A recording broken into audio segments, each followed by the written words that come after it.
that was amazing to me, to start to learn about what this mind is and how it affects us and why it's ruling us and why that makes us suffer. And it comes down actually to our identifications. The baseline of why we suffer is any moment we identify with the mind's interpretation. Aloha! Do you enjoy connecting with visionaries who generate positive change? Curious about how they keep a courageous focus above the status quo? Are you ready to embrace your own wholeness and potential? I'm your host, Colleen Akiko. This podcast aims to help prepare and equip you to fully embody your unique purpose for inner and outer compassionate transformation. So tune in, catch a spark, and we can all show up to blazingly be the change.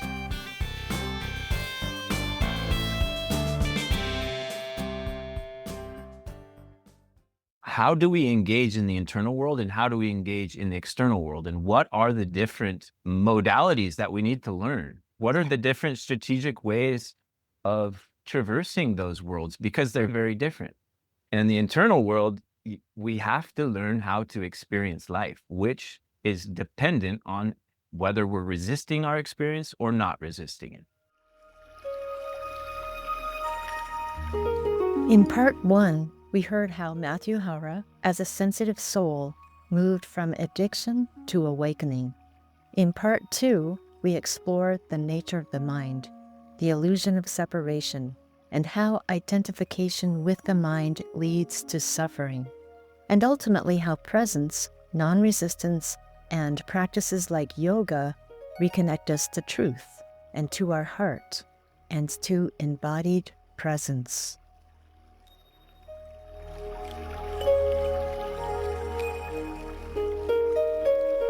I'm so glad you brought up the mind, because when you even mentioned the mind earlier, I felt like there's a stopping place there, the mind, because that can be a big scoop that a lot gets lumped into and maybe it belongs. And then we hear about the ego, and then it gets confusing and the mind starts trying to figure out the mind. We need the mind. I need the mind to figure out how to make a morning smoothie, drive the car. So we're not talking about that mind. Yes. We're talking about something a little different. Can you break that down for us from your perspective? Yeah, I'll do my best. I think for me, the key way of explaining it is the mind. It's the mind. It's the contents of the universal mind, and it's like an operating system. And we're all tuned into it, whether we like it or not. Yes. When we get mixed up in it is when we really start to have identification with it. My mind, my thoughts, my this or that is actually, you start to isolate yourself, and that's actually a cutoff from truth, because in reality, everything is sharing everything all at once. Yes. So for me, going to India and why I went back every year for 17 years is because the masters, the teachers over there, they're very clear about the mind. They've been studying it for thousands of years. And so that was amazing to me, to start to learn about what this mind is and how it affects us and why it's ruling us and why that makes us suffer. And it comes down actually to our identifications. One of the first blowout experiences I had in India was I was literally taken into such a space where I could see my own mind working for the first time with a big gap in between it. I could see that I was not the mind, that the mind was thinking and working automatically. So you were observing the mind. For the first time, I went into a very deep witness state. Yep, observing the mind. And for hours on end, my energy had ignited enough to where I could stay steady in watchfulness of the mind. And when that happens, it's like a flashlight turning onto a snake. And it starts to become a rope, actually, because you start to see what it is. So instead of this kind of fear-based way of thinking and isolating, needing to understand, it starts to expand. You start to see the mind for what it is. you start to allow it. Yeah. And consciousness then can expand outside the parameters of your own mind's ideas of reality. Yeah. I love that metaphor, the flashlight on the snake, because that sounds what was happening when you came back from your first trip to India and started sharing with your friends. You were putting the flashlight on the snake. I think so. Inadvertently, though. Yes. Yeah, it was not intentional to try to hurt the snake. That's true. Yeah, I never really thought about it like that, but that is what was happening. I know there are sacred texts that talk about, in terms of light and darkness. Darkness cannot comprehend the light. Yes. And that there is some connection there, some interplay. Mm-hmm. But I love that you were open enough, even after these initial experiences of not being understood and maybe experiencing some rejection, etc., judgment, a lot of judgment, and yet you went back for more of what gave you life, and just kept bringing that life back as who you are, and into all these situations that you were born into, your family, your friends, were living, etc. Yes. Yeah. Thank you. Like I said, after that first experience on the beach, I finally had a vision. So from a young age, I was watching my parents. I was watching my aunts and uncles. I was watching what the teachers were telling me. And none of it really grabbed me. Like, why are you actually doing what you're doing? I don't see really any of you happy, for one thing. I see a lot of people caught up in responsibility and attempting to create more security for themselves and their life, their 401k, their retirement, your college fund, like all these things that for me were just throwing more and more rocks in my backpack every time I thought about engaging in them. You know, so once I had that experience, and then when I went and I met my teacher, my guru in India after that first experience, this is all that had ever literally made sense to me. Like, as far as like why we're here, like everything else was meaningless. Like coming home, this is some transitory place. And then when you experience being where this is how it is, you're home. And now you're home wherever you are. To have that initial experience that, no, you weren't crazy. You weren't insane for not feeling okay with the insanity. And yeah, I'm grateful because I was stubborn enough to not give into it. You know, I did here and there where I had to. School was a prison for me, like literally getting up every morning. So I wasn't someone who just dropped out and ran off. I made myself go. But then once I was out of high school, I couldn't not just allow my spirit to follow its guidance. I wonder if there are people who will be listening to this conversation, if they're currently feeling like that, like the old Wizard of Oz, where everything was black and white and dull and drabby, la-di-da, and then she steps out and there's technicolor and sparkles. Oh, wow. That's a perfect metaphor.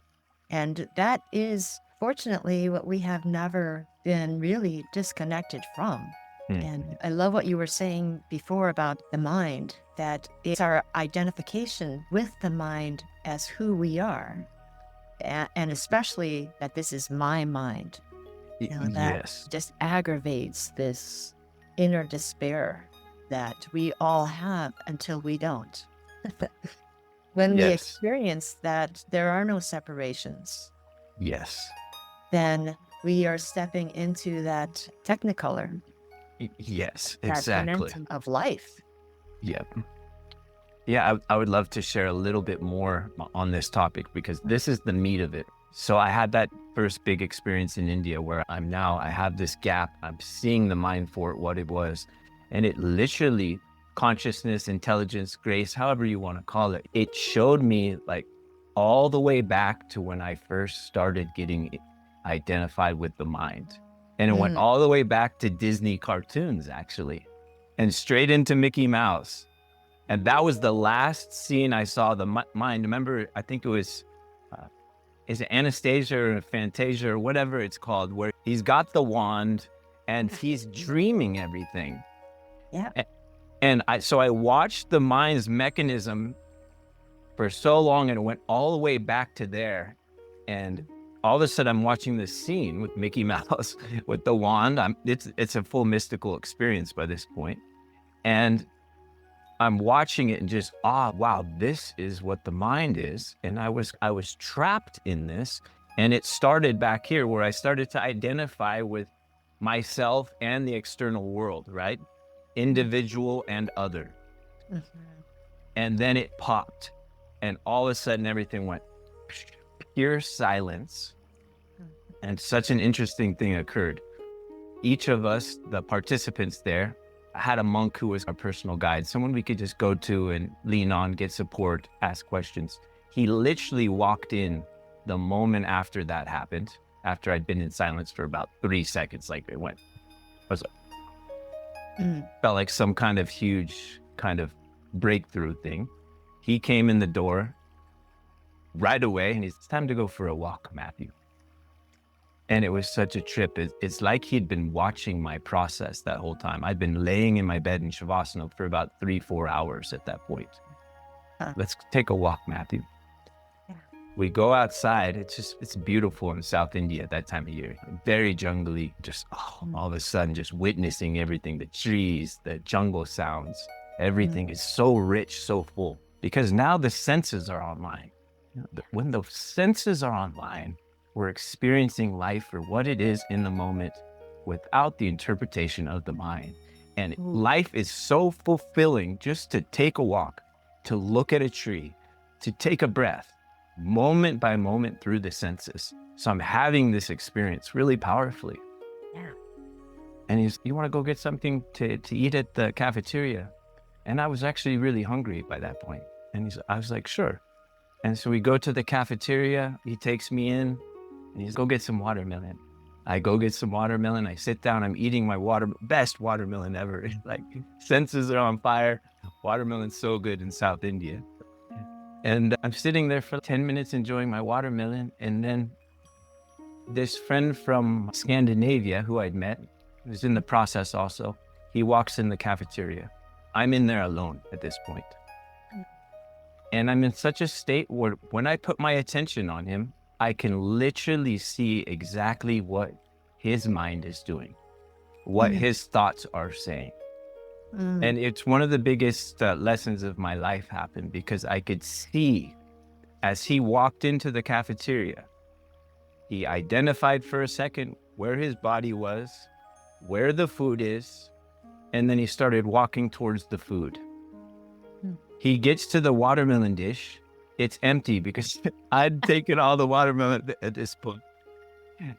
And the story in his mind is like, oh, it's empty. And he started to suffer. And so I'm watching all this happen in his mind. And it was so clear to me that the baseline of why we suffer is any moment we identify with the mind's interpretation. The moment he identified that the bowl is empty, I don't get watermelon, he started suffering. And that was such a lesson because I could see all of a sudden it's identifying with anything. It gets in the way of experiencing life for what it is in a moment. Is that the same as attachment to outcome? It's same thing. Yeah, same thing. And I'm not saying that's a bad thing. This is the mind. This is how we're designed. But I was so clear that he started suffering. And of course, I was like, oh, wow. I had some more watermelon on my plate. I was like, hey, brother, I have some watermelon. Come.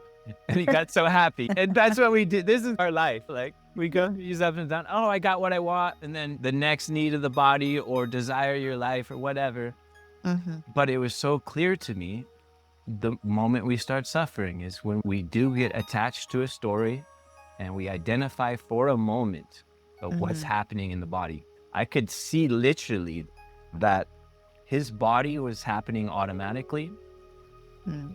Breathing was happening automatically. All life was so connected. But the moment we do identify with any interpretation of life, we create a separate entity.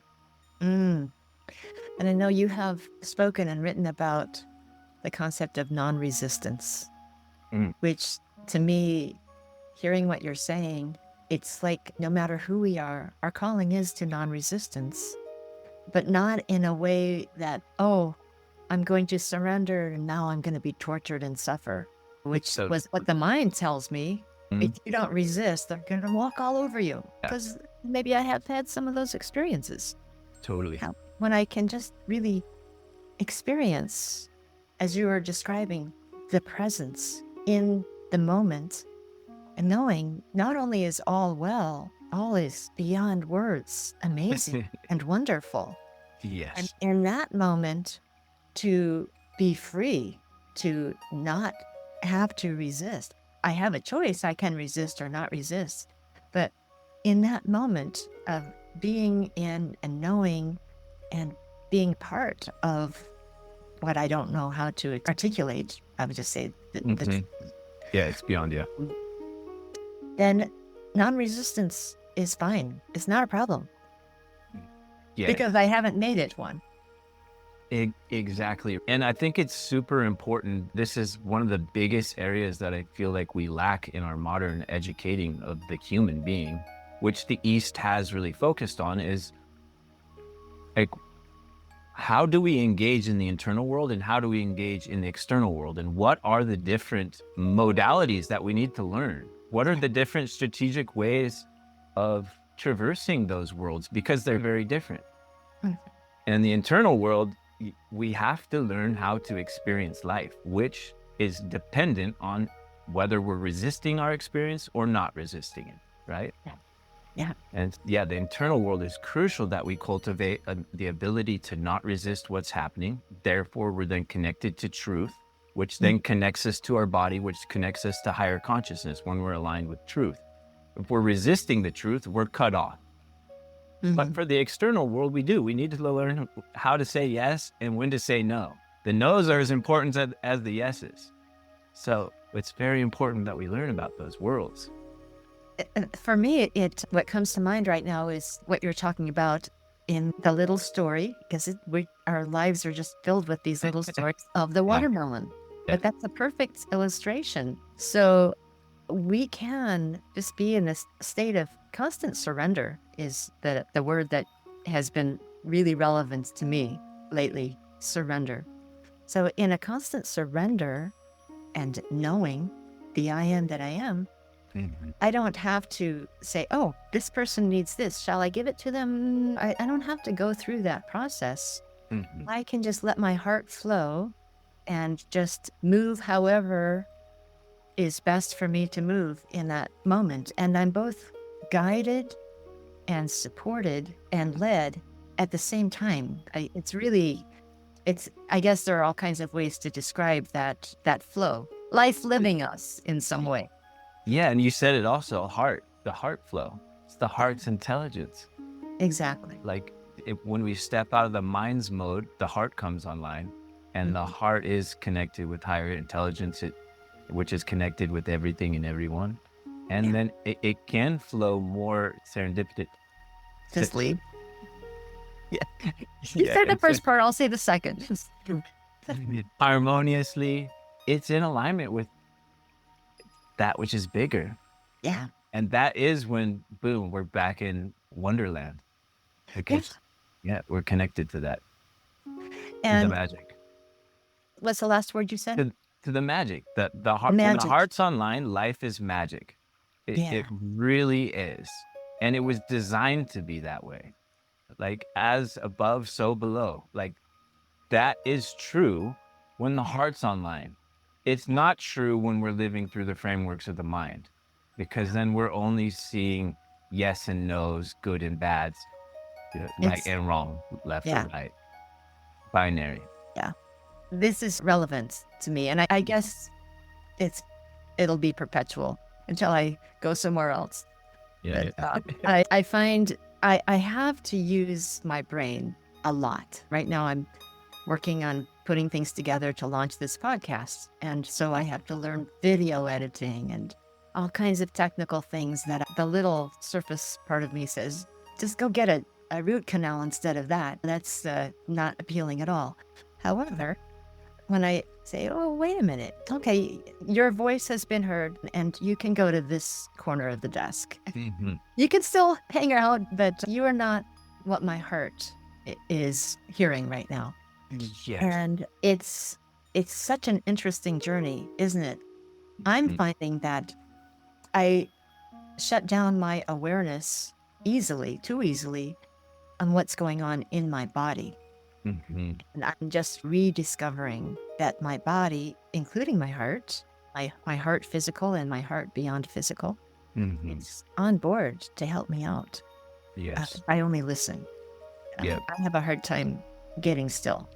And Yeah. so I appreciate your yoga practice, for instance. You had mentioned that we each are so unique. And so we find those ways that help us strategize how to stay in this connection. We're always in connection, but to not be obstacled by the illusions. Yes. Yeah. So your yoga Beautifully put. Yeah, I don't know if obstacle is a word, but No, I think that was perfectly clear to me. I thought you expressed that. Yeah. thanks. So the yoga, I Yeah. start every day with the morning sun salutation. Of course, I've customized that with other practices that have been meaningful for me. But beyond that, I don't have a whole lot of experience in yoga. But my best friend who passed a couple years back, for her, she used to talk with me about that. She knew me really well. She would say, as this is for you, yoga is for me. Mm-hmm. And so I knew that was very clearing for her and that she Yeah. was able to come into that place, and obviously for you as well. Mm. Could you describe that a little and your journey with that? Sure. So I was always super athletic, as I mentioned, when I was a kid, and I was also very connected to nature. I was a snowboarder, a surfer, like a backpacker. My family used to hike a lot, and so being in the body, it was something that I was used to since I was a kid. It's probably what got me through my childhood, being able to do athletics and sports and be outside, because I stayed healthy, though I was ravaging myself with substances. But the body was still strong and healthy and very capable. So I think yoga acted as one of the main initial bridges for me of a spiritual practice that I could really apply into my life. Mm. And of course, many of us, we start with this concept of yoga being these postures, right? And we learn the sun salutation, for example. We start going to some classes, then maybe we try some hot yoga, this, that, and the other. I started to learn that yoga was so much bigger once I started to go to India and learn about different branches of yoga and go and visit different traditions and dive deep. And I started to become aware that this isn't just for health of the body, which my body was pretty healthy. And yoga is helping me get more flexible and strong. But there's all these, it's actually a technology from your densest levels of physicality and consciousness to your subtlest. And there's all these branches to yoga. And this technology is so intelligently designed when you learn this full spectrum of it. So I started to learn about that, and I just knew that this is critical for me to apply every single day because of where I'm going. I didn't know where or what that was going to look like. I just knew I'm on the path to freedom.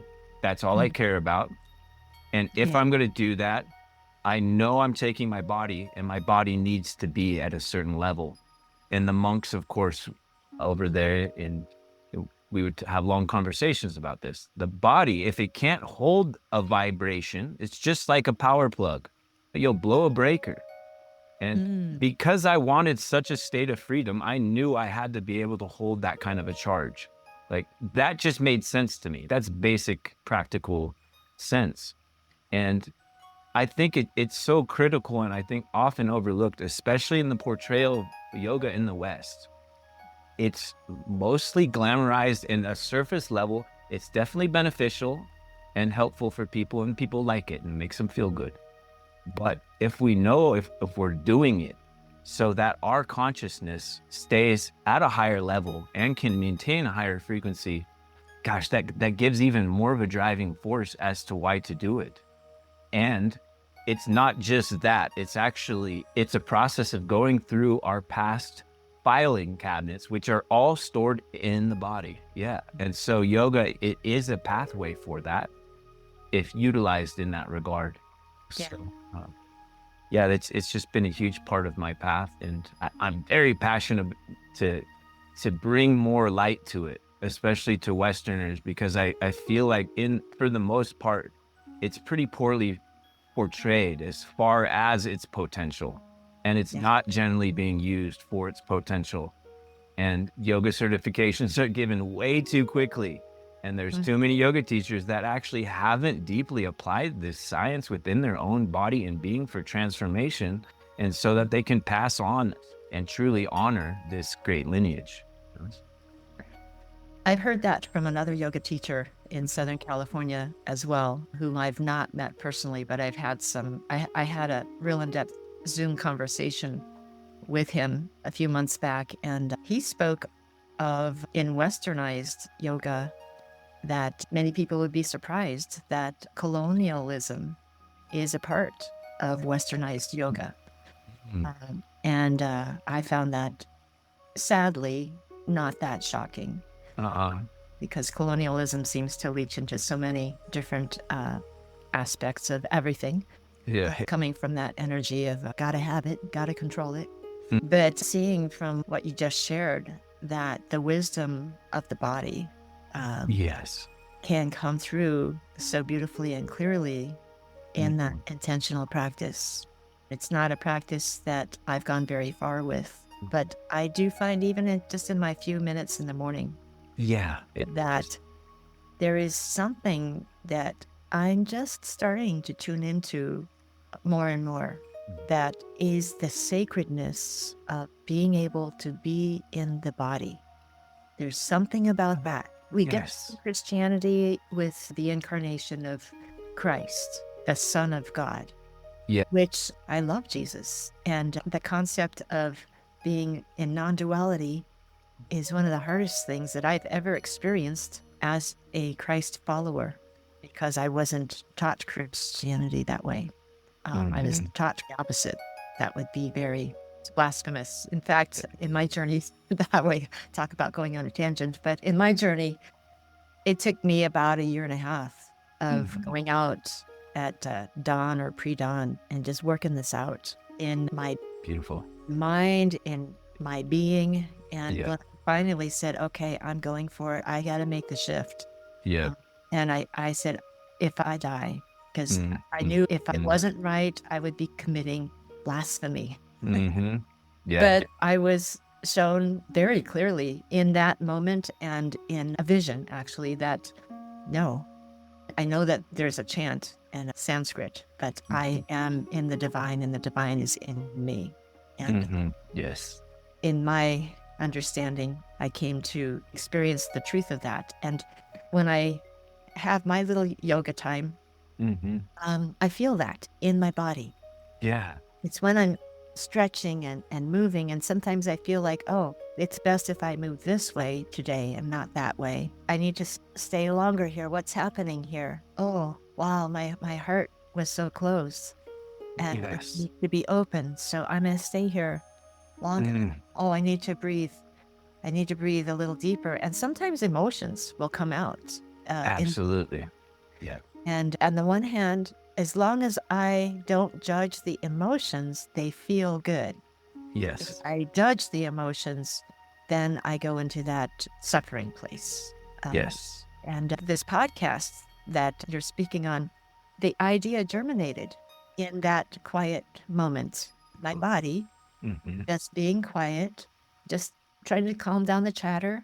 I'm a little chatterbox, showing up, just being still, no agenda, except I need to be in my body, and certain moves help me to, oh, there's my foot. Oh, my left toe joint is feeling a little crotchety today. Maybe I eat this way and won't hurt when I walk. Just little things like that. They seem so simple and not very impressive to my mind, honestly.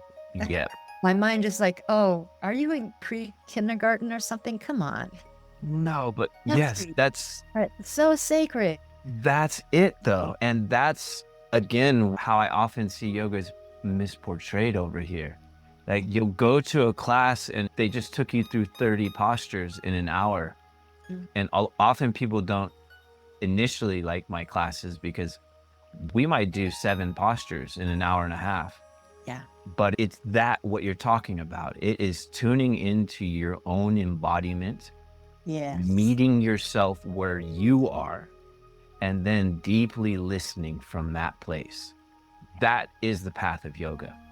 Mm. And through that, an intelligent evolution does happen within the body, and we are able to tune into the heart, and an evolutionary process starts to unfold. That's the broad, at least from my perspective, that's the broad path of what yoga is all about. And it doesn't have to be complicated. It doesn't have to be rigorous. It doesn't have to like hurt. In fact, a lot of people do get injured after doing yoga, especially for a number of years in an imbalanced way. And all of a sudden they become too flexible because they didn't cultivate the other half of that, which is stability and strength. There's this concept of yoga is about flexibility. It's not. That's one aspect that is bred. But if you don't balance the flexibility with strength, then you don't build in balanced action. It's like going overly feminine is the flexibility side and lacking masculinity, or it can be opposite, right? Right. Males generally need a little bit more feminine energy, need more flexibility, but the balance of action is what yoga is all about. This intelligent, balanced action while embodied Yeah. brings online higher consciousness more frequently. It's about an embodiment practice.